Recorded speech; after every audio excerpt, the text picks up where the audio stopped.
కోనేటిలో వైభవంగా పడమటి అంజన్న చక్రతీర్థ స్నానం ముగిసిన బ్రహ్మోత్సవాలు. నారాయణపేట జిల్లా మక్తల్ పట్టణ కేంద్రంలో అతి పురాతనమైన జాంబవంతుల వారిచే ప్రతిష్ఠింపబడిన శ్రీ పడమటి ఆంజనేయ స్వామి బ్రహ్మోత్సవాలలో భాగంగా చివరి రోజు పడమటి అంజన్నకు తొలిసారిగా కోనేటిలో వేద పండితుల మంత్రోచ్చరణలతో చక్రతీర్థ స్నానం రమణీయంగా కొనసాగింది.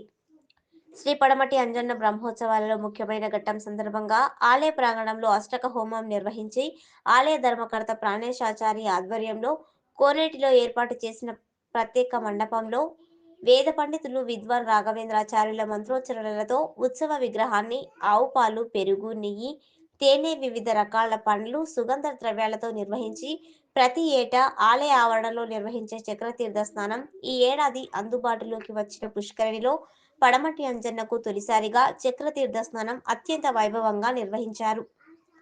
ఇలా చేసే అభిషేకాల వల్ల వాస్తవ విగ్రహాలకు పవిత్రత చేరుతుందని వేద పండితులు తెలిపారు. చక్రతీర్థ స్నానంతో శ్రీ పడమటి ఆంజనేయ స్వామి బ్రహ్మోత్సవాలు ముగిశాయి.